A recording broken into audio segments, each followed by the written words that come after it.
두 번째 활동으로 수채화 재료와 용구의 사용법을 알아보도록 하겠습니다. 미술 교과서 15쪽 윗부분을 살펴보면 수채화 재료와 용구가 사진으로 나와 있습니다. 수채화 재료와 용구의 이름을 먼저 알아봅시다. 선생님, 그런데 재료는 무엇이고 용구는 무엇인가요? 재료는 그림을 그리면서 사용하면 조금씩 닳아 없어지는 것을 말하고, 용구는 그림을 그리면서 사용하는 도구를 뜻해요.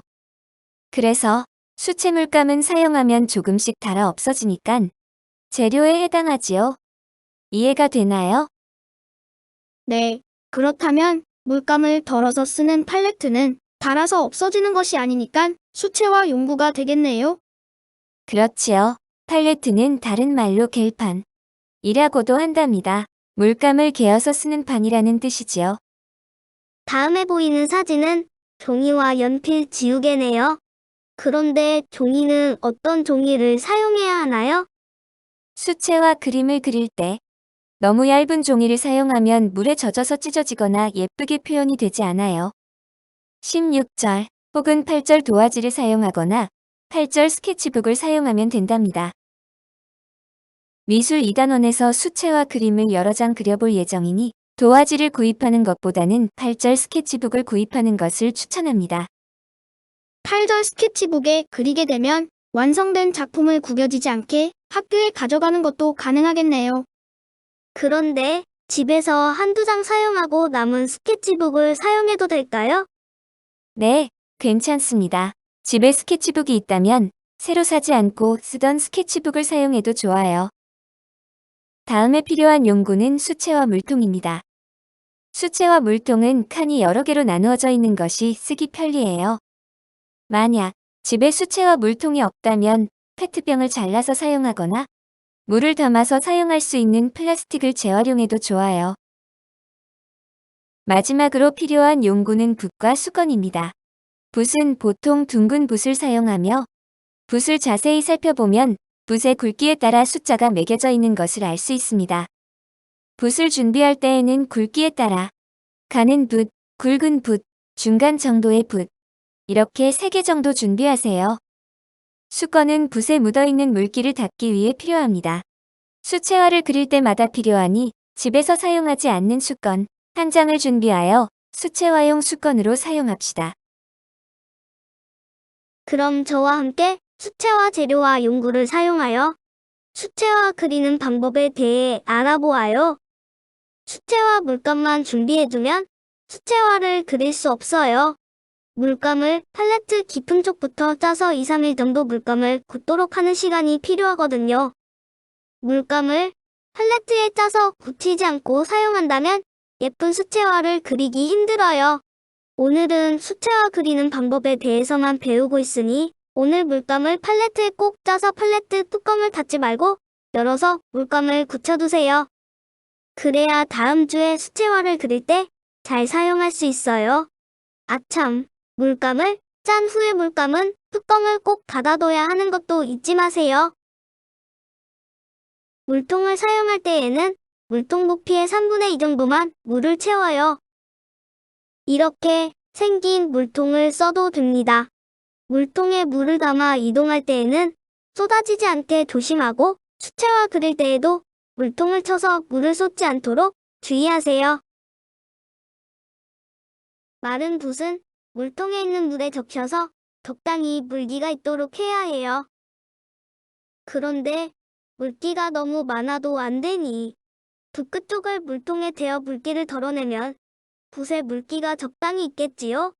이것은 처음에 하기는 어려워도 조금씩 연습하다 보면 붓에 물기가 적당히 있는 것이 어느 정도인지 알 수 있답니다.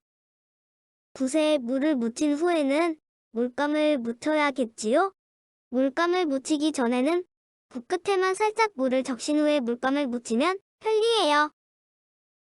붓에 물의 양이 너무 많으면 종이가 쭈글쭈글해지고 붓에 물의 양이 너무 적으면 물감이 종이에 칠해지지 않는 부분이 생겨요.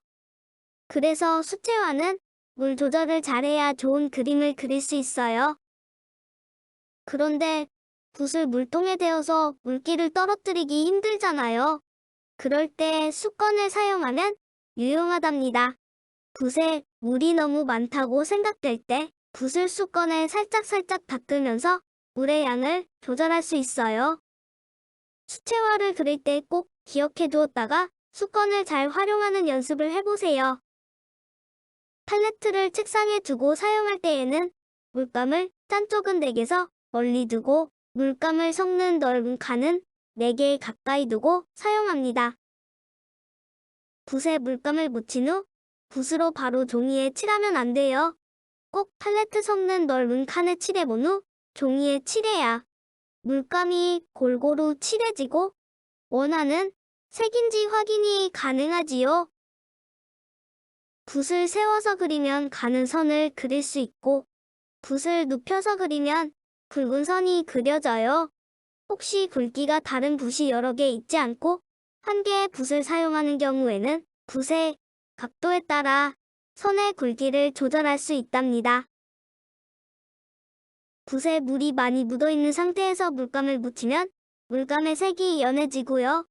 붓에 물이 적은 상태에서 물감을 묻히면 물감의 색이 진해져요.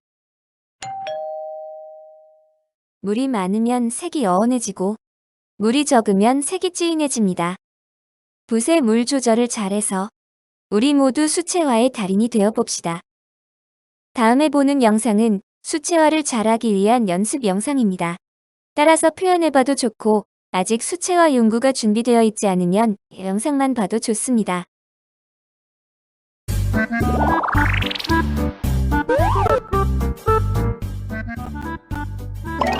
마른 도화지와 젖은 도화지에 수채 물감을 칠했을 때 어떻게 다르게 나타나는지 알아보아요.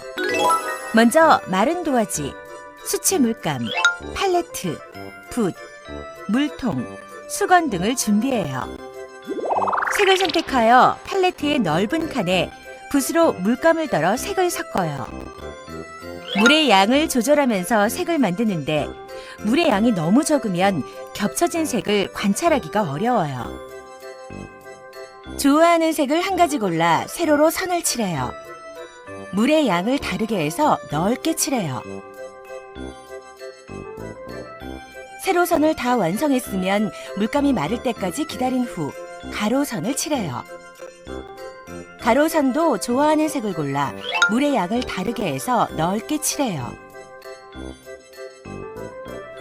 세로선과 가로선이 겹쳐질 때 색의 차이와 물의 양의 차이에 따라 어떻게 다른지 관찰해 보아요. 이번에는 젖은 도화지를 준비해요. 젖은 도화지를 만드는 방법은 2가지가 있어요. 붓에 물을 듬뿍 묻혀 도화지 위에 바르거나 분무기로 도화지가 흠뻑 젖을 때까지 충분히 물을 뿌려요. 색을 만들 때 물을 너무 많이 섞으면 색이 연해져서 겹쳐진 색을 관찰하기 어려워요. 좋아하는 색을 한 가지 골라 세로로 선을 칠해요. 물의 양을 다르게 해서 넓게 칠해요. 가로선도 좋아하는 색을 골라 물의 양을 다르게 해서 넓게 칠해요. 마른 도화지 그림을 보세요. 선과 색이 선명하게 보여요. 특히 세로선과 가로선이 만나 겹쳐진 부분은 색깔이 더 진하고 선명해요. 젖은 도화지 그림을 보세요.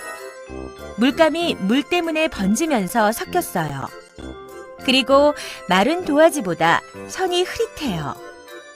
2가지 방법을 이용해서 여러분이 원하는 그림도 그려보세요. 재미있는 그림을 그릴 수 있을 거예요.